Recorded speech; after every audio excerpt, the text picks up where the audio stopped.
Opendoor Technologies, ticker OPEN, is currently trading at $8.10, down just slightly by 0.25% in today's intraday session. Now, the immediate reaction might be to see this as just another volatile day for a stock that many have written off as a simple iBuyer, a casualty of the housing market. But the data underlying today's quiet price action is pointing to a massive, calculated conflict happening just beneath the surface. The company's new management hasn't just acknowledged this conflict, they've openly declared their intention to, in their words, ruin the night of short sellers. This isn't just a housing stock anymore. It's a high-stakes strategic gamble. The general belief about Opendoor is understandable. For years, the story was simple. A company that used algorithms to buy houses for cash, make minor repairs, and flip them. When interest rates were near zero, this model looked plausible. When the 30-year mortgage rate shot above 6%, that entire business plan seemed to freeze in place, and the stock price reflected that existential risk, dropping to as low as 53 cents earlier this year. The expectation for most of 2025 was that this was a company in hospice, waiting for the housing market to either save it or bankrupt it. But the reality of Opendoor, particularly in the last few weeks, is something entirely different. The expectation of a slow fade is being challenged by the reality of a sudden, aggressive corporate overhaul. The company recently reported its third quarter 2025 results, and on the surface, they were not good. Revenue came in at $915 million, missing the $922 million forecast. The loss per share was 12 cents, significantly worse than the 7-cent loss analysts had projected. The stock predictably fell on that news. But then something strange happened. It reversed and it surged. This surge wasn't based on those backward-looking numbers. It was based on the new CEO, Kaz Nejatian, who came over from Shopify. He didn't just present a weak quarter, he presented an entirely new thesis for the company. This thesis is what is forcing a complete re-evaluation of the stock. Nejatian's plan is a major transformation, moving Opendoor away from being a capital-intensive iBuyer, a company that holds billions in housing inventory on its own balance sheet, and toward becoming an AI-first and agent-led platform. The idea is to take Opendoor's most valuable asset, its unparalleled dataset on home values and transactions, and distribute it.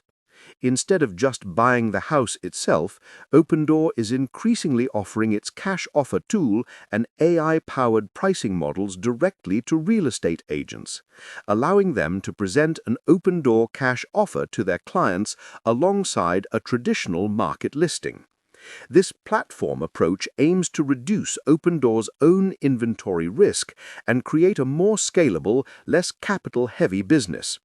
Alongside the strategic pivot, the new CEO has initiated aggressive cost-cutting, slashing headcount, eliminating software vendors, and reportedly cutting consulting fees to zero, a classic playbook for a new executive focused on execution.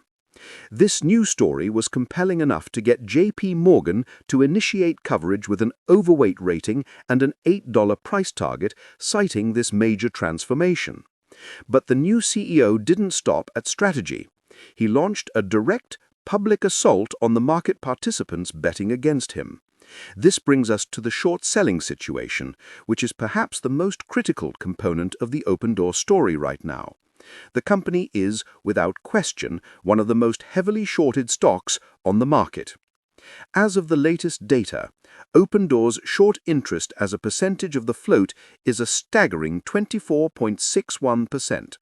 That means for every 4 shares available to trade, one of them is a short position. This is an enormous, concentrated bet that the stock price will go down. This is the kind of number that gets retail investors on forums like Reddit and X, formerly Twitter, extremely interested, as it represents a massive amount of squeeze potential. If a positive catalyst forces these shorts to buy back their shares, it can, in theory, create a cascading buying frenzy. The expectation is that with a short float this high, a squeeze is inevitable. But here is where the reality gets much more complex and where investors need to be extremely careful. While the short interest is high, other key metrics tell a different story. The days to cover, which measures how long it would take all short sellers to exit their positions based on average trading volume, is currently just 0.82 days. That is incredibly low. It means that, despite the high number of short positions, the stock is so liquid that all of them could theoretically cover their entire positions in less than a single trading session. This drastically reduces the potential for a sustained squeeze, as short sellers are not trapped. Furthermore, the borrow fee rate, the interest rate that short sellers must pay to borrow shares, is currently just 0.67%. This is surprisingly low for a stock with a 24.61% short float.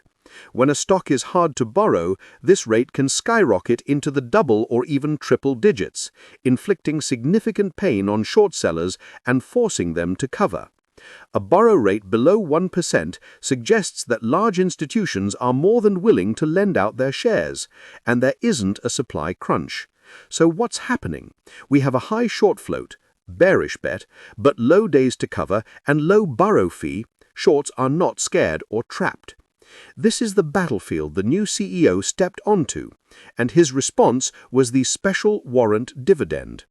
The company announced it will distribute 3 series of warrants to all shareholders for every 30 shares they own. These warrants give holders the right to buy more Opendoor stock in the future at set strike prices of $9, $13, and $17. This is an extremely aggressive move. In his own words, Nejatan said this was designed to align management with shareholders and added, "It gives me just a bit of joy that this will totally ruin the night of a few short sellers." This was a public declaration of war. Here's how investors should interpret this. For retail investors looking at the short data, it's not enough to just see the 24.61% short interest. You must also check the borrow fee rates and the days to cover. You can find this data on financial platforms like Fintel or Ortex. A spike in the borrow fee is a much stronger signal of a potential squeeze than the short interest number alone. You also need to monitor failure to deliver, or FTD data from the SEC. While there have been reports of delays in FTD data, significant and sustained FTDs can indicate issues in locating shares for short sellers, another precursor to a squeeze. Right now, Opendoor's data suggests the shorts are comfortable even if the CEO is actively targeting them. What do you make of the new CEO's warrant strategy? Is it a brilliant move to trap short sellers or just a dilution tactic? The warrant move is a massive double-edged sword. On one hand, it's a massive incentive for existing shareholders to hold on and for new ones to buy in, hoping the price blows past those $9, $13, and $17 strike prices. It also makes shorting more complicated, as the warrants add a new variable. On the other hand, as noted in recent filings, Opendoor is also redeeming outstanding convertible bonds. Both the warrants, if exercised, and the bond redemptions will ultimately increase the number of shares outstanding. This is dilution. The company is betting that the growth and strategic pivot will outweigh the dilution, but it's a significant risk. This is also reflected in the institutional filings. We are seeing wild swings. Recent 13F filings show Goldman Sachs massively increased its position by over 670%, now holding over 38 million shares. Jane Street Group also holds a massive stake. But at the same time, other large funds like Two Sigma and Veritation Fund Management are holding large put and call positions, meaning they aren't just betting on the stock going up, they are running complex hedged strategies to play the volatility itself. This all happens against the backdrop of a brutal housing market. The 30-year fixed mortgage rate is hovering around 6.3%. This is the macro headwind that Opendoor cannot control. High rates mean fewer transactions, and fewer transactions mean less business for Opendoor, whether as an iBuyer or as a platform. The bull case is that Opendoor's new lighter capital model can survive this downturn and be perfectly positioned to capture massive share when the market eventually turns.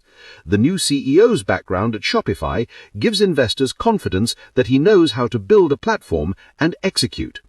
The bear case is that the pivot won't work fast enough. The housing market will stay locked up, the company will continue to burn cash, and the warrant and bond-related dilution will ultimately drown existing shareholders. This is the view held by analysts at Citigroup, who have a $0.70 price target, and Keith, Brewett & Woods, which holds a $1 target. They simply do not believe the business model is viable in this environment. Comment below and let me know. Do you think the housing market has to recover for Opendoor to succeed? Or can this new